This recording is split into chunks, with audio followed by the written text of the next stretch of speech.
Social মিডিয়ায় দেখতে পাচ্ছ, ইউটিউব বা ফেসবুকে বা নিউজ চ্যানেলগুলোতেও দেখতে পাচ্ছ জাতীয় পর্যায়ে যে ইন্টারমিডিয়েট মতো একটা পরীক্ষা, হ্যাঁ, এইচএসসির একটা পরীক্ষা, যাদের জাতীয় পর্যায়ে একটা পরীক্ষা, সেখানে পদার্থ প্রশ্নে কিন্তু দুইটা ভুল, একেবারে দুই সেট প্রশ্নে ভুল।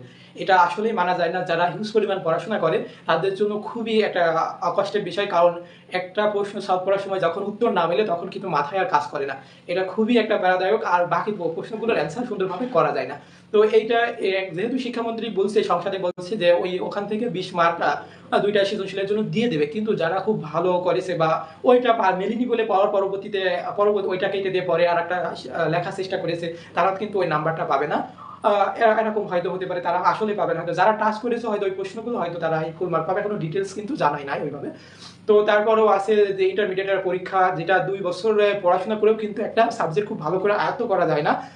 আমার মনে হয় যে 3 বছর দিলে ভালো হয়। আমি যখন পড়তাম আর কি, হিউজ পরিমাণ একটা সিলেবাস ইন্টারমিডিয়েটে, আমার মনে হতো যে ইন্টারমিডিয়েটটা 3 বছর দিলে অবশ্যই ভালো হয়, পড়াশোনাটা মানে সহজে ক্যাচ করা যায়। তো তবুও পরীক্ষার আগে গ্যাপ দিচ্ছে কয়দিন, পদার্থর আগে একটা কঠিন একটা সাবজেক্ট, পদার্থর আগে গ্যাপ দিচ্ছে মাত্র একদিন করে। পরীক্ষা দিয়ে আসতেই লেগে যাচ্ছে সন্ধ্যা, বৃষ্টি বৃষ্টি পড়ে আমরা পরীক্ষা দিতে যাচ্ছি, আমরা দেখতে পাচ্ছি অনেকে নৌকায় উঠে যাচ্ছে, অনেকে ম্যানহোলে পড়ে যাচ্ছে। কি একটা করুণ অবস্থা আসলে। এটা কিভাবে কি হচ্ছে, পরীক্ষা স্থগিত করলে কি হতো, কি এটা আমার মাথায় ধরে না আসলে। তো এসএসসি 27 এবং 28, তোমরা যারা আসো একটু দেখো এদের পরীক্ষা বা এই বিষয়গুলো দেখো। দেখো এই জন্যই প্রথম থেকেই ভালো করে পড়াশোনা করো। এখনো তোমাদের কিন্তু হিউজ পরিমাণ সময় আছে। এখনো যদি তোমরা চাও ভালো করে পড়তে পারবা, ভালো করে শেষ করতে পারবা। বর্তমান যে পরীক্ষা ব্যবস্থা নিয়ে, যে শিক্ষামন্ত্রী নিয়ে সবাই কিন্তু আন্দোলন করছে। তোমরা এসএসসি যারা 26 ছিলে, তোমাদের দীর্ঘদিন একটা চাওয়া ছিল এমসিকিউ সিকিউ মিলে পাস দেওয়ার জন্য। তোমরা কিন্তু আন্দোলনটা সেই লেভেলে করতে পারো নাই, এই জন্য কিন্তু এমসিকিউ সিকিউ মিলে ওটা সংসদ পর্যন্ত পৌঁছায়নি। এসএসসি 26 ব্যাচ দেখো এমন ভাবে আন্দোলন করছে, একবারে সবাই একেবারে সোশ্যাল মিডিয়ার একেবারে তোলপাড় হয়ে গিয়েছে। সরাসরি প্রধানমন্ত্রীর সাথে শিক্ষামন্ত্রীর বৈঠক, সন্ধ্যার দিকে হয়তো বৈঠক চলছিল, এখন পরবর্তী কি সিদ্ধান্ত হয়েছে আমি জানি না। তো অনেক আজকে আন্দোলন করেছে, অনেক বোর্ডে স্মারকলিপি দিয়েছে। হয়তো ভালো কিছু হবে, মানে শোনা যাবে নিউজ। আগামীকাল কিন্তু পদার্থ, এইচএসসি পদার্থ দ্বিতীয় পত্রের পরীক্ষা আছে।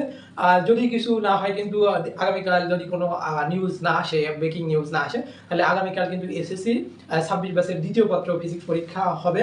তো এটা হলে কিন্তু আবার এই যে আন্দোলনটা আরো কিন্তু বেগবান হবে, শিক্ষামন্ত্রী যদি এখনো পর্যন্ত কিছু না বলে। অবশ্যই কিছু বলা উচিত, যেহেতু বাংলাদেশের আবহাওয়া যে দুরবস্থা, সব জায়গায় কিন্তু পানি উঠে গিয়েছে। আমার মনে হয় যে কয়েকদিন পিছাইয়ে মানে বন্ধ রেখে পরীক্ষা নিলে আমার মনে হয় ভালো হয়, যেহেতু অভিন্ন প্রশ্নের পরীক্ষা হচ্ছে, সবার একই প্রশ্ন। এইটা কিন্তু একটা সমস্যায় পড়ে গিয়েছে এবার অভিন্ন পরীক্ষার প্রশ্ন নিতে যে, কারণ একটা বোর্ডে অফ রাখলে আর একটা বোর্ড পরীক্ষা নিতে পারতো, যেখানে যে যে বোর্ডের আবহাওয়া ভালো আছে, কিন্তু একই যেহেতু প্রশ্ন, অভিন্ন প্রশ্নের পরীক্ষা হচ্ছে, এই জন্য আমার মনে হয় যে একেবারে প্রত্যেকটা বোর্ডেই বন্ধ রাখা উচিত। তাহলে আমার মনে হয় ভালো হয়।